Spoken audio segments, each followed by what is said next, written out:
Hey friends, it's Christy. Welcome back to my channel. Today I'm going to be making a card using Lawn Fawn's brand new set, Whoosh Kites. So I've stamped those images out on Spectrum Noir Ultra Smooth Premium White cardstock with Lawn Fawn Jet Black ink, and I'll be coloring with my Copic markers. I'm starting with my mice, and I decided to go with the E30s for them today. So I'm using E35, E37, and E39 for this little mom or dad. In this case, on my card, it's going to be a dad mouse today. And I am starting with that E39, laying in the shadows with that, blending them out with the E37, and then filling in the rest of the body with the E35 for the highlight. I am going to leave the belly and the feet and the inner ear white for now. We'll come back to those later, but I will color in his little ear. And then I'm going to move over to the mouse on the far right with his hands in the air. I love this guy. And so I'm going to color him the same, except that I'm going to reverse the shadows. Since the first mouse was facing toward the right, the shadows fell on the left. That way I can keep the face nice and light. This mouse is facing toward the left, so the shadows are going to fall on his right. So that's just the way that I prefer to color, so that I can keep those features really visible so that you can see their cute little personalities. And then I decided that I wanted the next mouse to be just a little bit lighter. So I'm actually starting with the E39 for this guy. So he'll be still similar to the other two, but instead of coloring next with the E37, I'm skipping straight to the E35. So that's going to be my mid-tone, and then I'll use the E33 for the highlight. So he'll just be slightly lighter than the other two. I still wanted them to look like they're all part of the same family. I just wanted to have a little bit of variation there.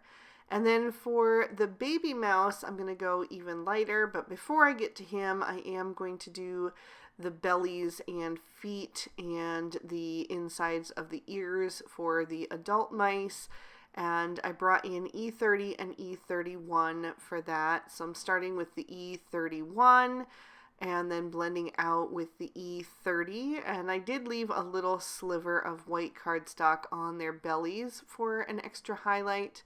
And then for the baby mouse, I'm going to start with the E33 as my darkest, blend out with the E31, and then use the E30 for the highlight on the face and the top of the ears.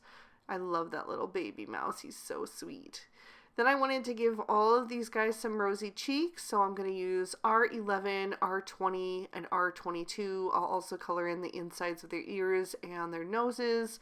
So for the cheeks, I use the R22, and then for the noses, the R20, and the insides of the ears is the R20 blended out with the R11, and I use the R20 for the baby's cheek. And I forgot the baby's foot there, so I just went back and colored that in. And then for the twine that the two mice are holding, the little kite strings, I used E41 and E43 because I wanted a different tone than I had used on the mice. Then I'm going to move on to my kite, and the first color that I'm going to be using is orange. I wanted a super bright, fun, and summery color palette for today's card, and I also wanted a masculine color palette because this is a card for a guy, although you could easily change it up by just shifting the color palette, or you can also keep it the same. I think it's a great color palette for summer, whether it goes for a guy or a girl or whatever. So I did both the kites. I did one section on each of those, and then I'm also going to do some of the bows on the kite strings. And on the second kite, I first only did one bow, but since it's only a two-toned kite, I decided that I needed the top bow to be orange as well, so I colored that in. And then I'm going to move on to my next combo, which is going to be yellow. I'm going to use Y13, Y15, and Y17. This one is only going on the larger kite with the 4 squares. So the Y17 is what I'm placing toward the lines in the center and then blending out toward the edges with the lighter shades. And I am doing 2 layers on a lot of these just to really intensify that saturation, and also doing one of the bows on the kite strings with this yellow combo. Then I'm going to move on to a turquoise. I'm going to use BG05, BG07, and BG09. I'll pick another part of this 4 square kite, or it's not squares, but 4 quadrant kite. Doing a second layer on there as well to just intensify the shadows. And then I'm also going to use this combo for the other side of the second kite. Orange and blue are natural opposites on the color wheel, and so they look really good together because they really offset each other. So I decided to do the orange and turquoise combo for the second kite. I also did one of the last bow on the first kite and the last bow on the second kite with this combo. So placing that BG09 towards the center where it's kind of like bent down in the construction, and then blending out with the BG07 and then the BG05. I went out of the lines a little bit there, so I just grabbed my colorless blender to fix that up. And then my last quadrant on the larger kite is going to be bright blue. So I'm using B24, B26, and B29. And usually I do like to have a color appear at least twice in a scene. So I am going to come back to blue later on, just a slightly more subdued tone to it. But for now, I'm just going to finish off this second layer for this little quadrant here, and then I'll shift to a slightly lighter blue combo, and I'm going to do all of my flowers with this. So I'm using B21 and B23, and I'm actually using only 1 color per flower, but for a little bit of variation, since there are so many of them, I'm doing some of the flowers with the B21, and then the rest of the flowers I'll do with the B23. And the way that I'm coloring these is I'm pulling the color in from each of the points of the 3 tips of the leaves, and that leaves a little white center that I can come back and fill in a minute, and that way it'll help it look a little bit more like a flower. So I'm going to finish these up really quickly here, and then I'm going to go back to one of my yellows. I'm going to use the Y15, which was the mid-tone for the yellow section on the kite, and that way that yellow part will be represented in another spot on the card as well, or in many spots in this case. So just a little dot in the center of all of those flowers. I used the Y15 for all of them. Switching to the BG10 to color the clouds, and I'm just adding a little bit of definition on the underside of the clouds with that BG10, and then leaving the rest of the cloud white. Then I'm going to grab a black Sakura Jelly Roll pen and get that going off to the side. Just scribble that until it's flowing nicely. And then I'm going to go over the eyes of my mice that have their eyes open to just make them bright and shiny. Just kind of brings them a bit more to life. And then I'm going to trim these images out with their matching dies. For my background, I'm going to take the Meadow Backdrop Landscape and die cut that out of some Bristol Smooth Surface cardstock. It's an exact fit for the piece of cardstock that I'm using, so I'm going to tape it into place with a bit of Post-it tape so it doesn't shift as I run it through my die cutting machine. And then I can pop that out, and it's going to reveal 2 lovely grassy hillsides and then a little frame around it. I'm actually going to leave it together for now. I think it'll be a little bit easier to blend. And I am going to tape off the top edges with a bit more Post-it tape just so I can ink blend and keep that frame looking white.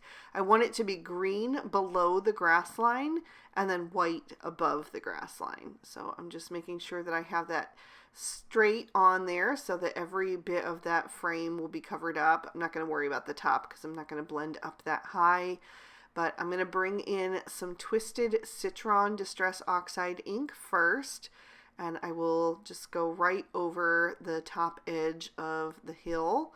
And I left the dye in place instead of popping out the sky portion because I think it's easier to blend over those grasses and not worry about them getting bent, especially those taller leafy parts. And then I'm going to next bring in some mowed lawn and kind of darken that up, especially that first hillside. I want to add a bit of definition to, and then blend back out with the Twisted Citron so that everything is nice and smooth. I did accidentally bend up a little corner of that bottom piece of Post-it tape. I didn't realize it at the time. I was using Post-it tape that I've used multiple times for dies, and so it wasn't quite as sticky as a new piece would be. And so I did get a little bit of ink right there, but I'm going to fix it in a second. And then for the bottom hill, I wanted a bit darker definition, so I brought in some pine needles and then blended that back out with the mowed lawn. That way I have almost like an ombre shift, being light at the top and then darkest at the bottom. So I'll go ahead and peel off that Post-it tape. You can see how that is looking. And now that that is done, I can remove that center piece, and I just took a wet baby wipe to clean off the edge where the ink had smeared. There's still a tiny bit of it there, but it's not super noticeable.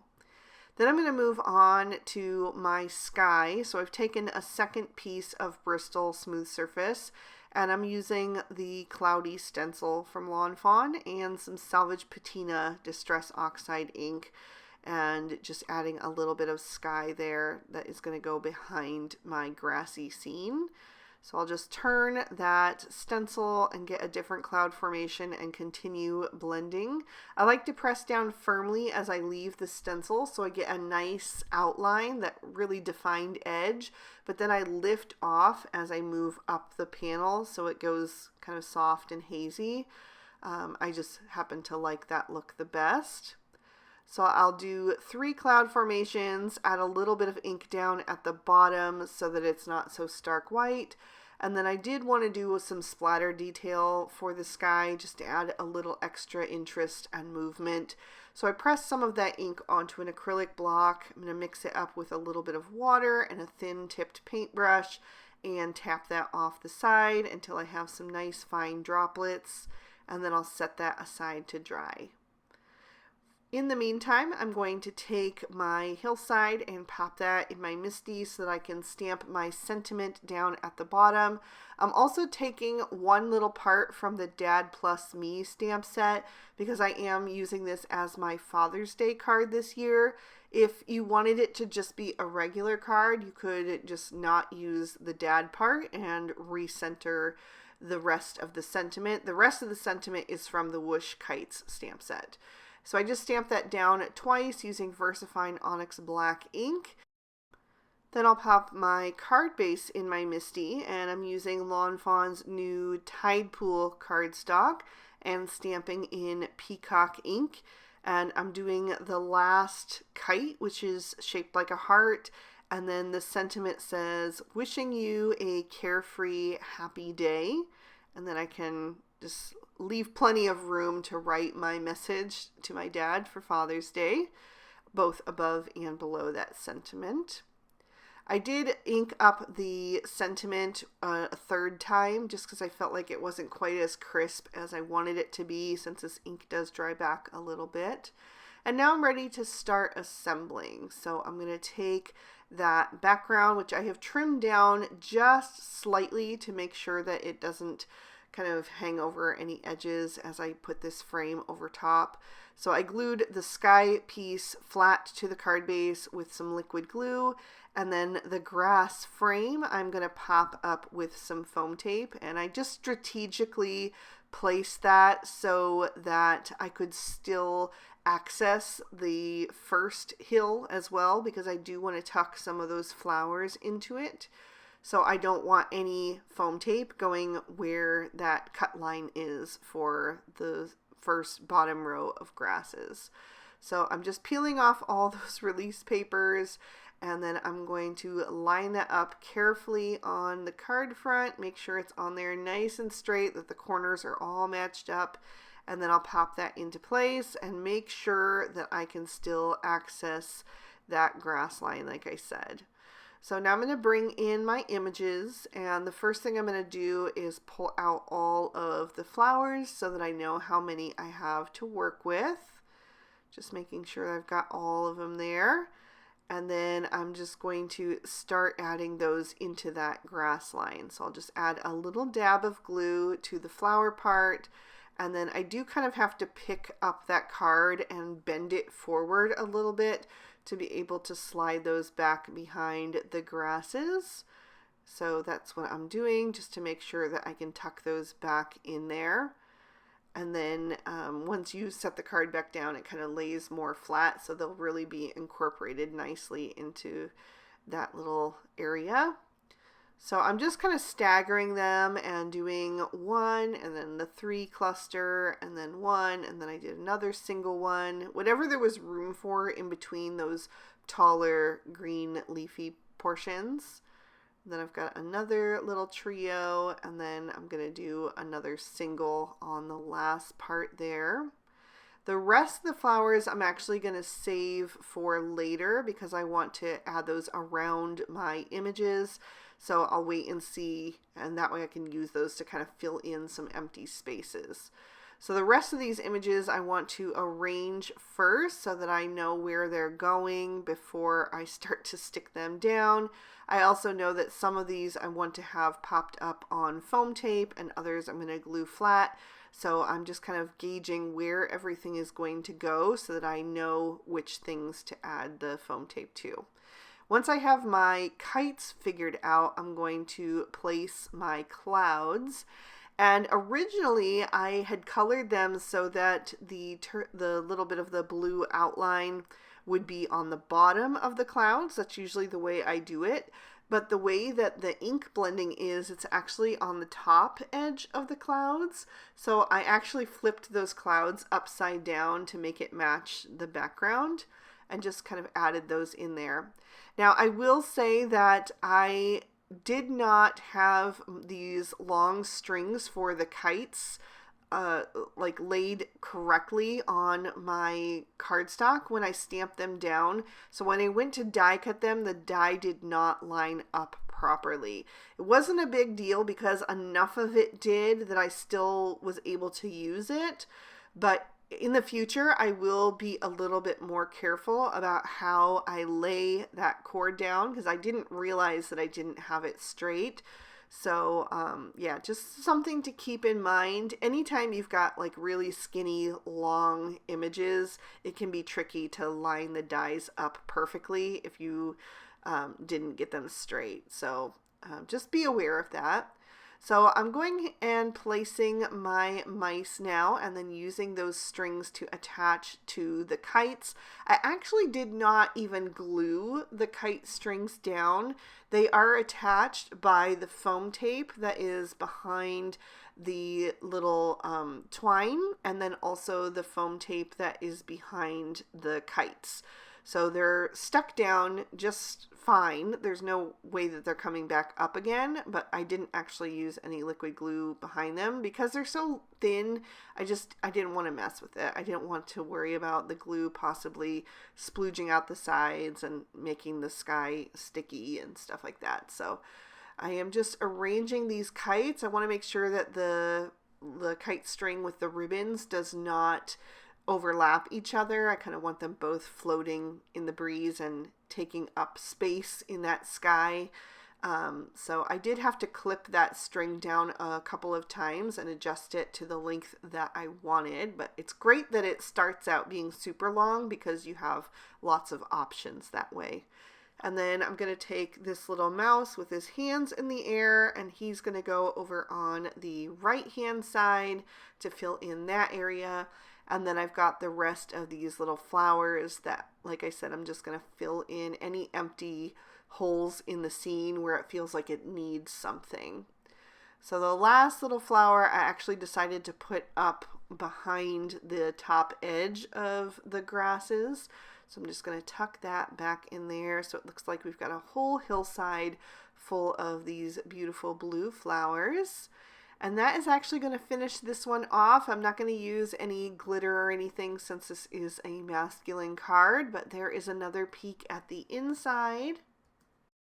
I really hope you guys enjoyed this one. I think it turned out super fun and bright and summery, and I hope my dad really likes it. If you did enjoy it, please be sure to hit that like button, and you can leave me a comment down below. I'd love to hear from you. Subscribe to my channel if you haven't already, and ring that notification bell if you want to be notified whenever I post a new video. All of the products I use will be listed and linked for you in the description bar below the video if you'd like to check them out. Maybe pick something up for yourself. And if you'd like to keep watching, here are 2 extra videos I thought you might also enjoy. Thank you so much for spending your time with me today. I hope you had a good one, and I'll see you soon in another video. Bye-bye.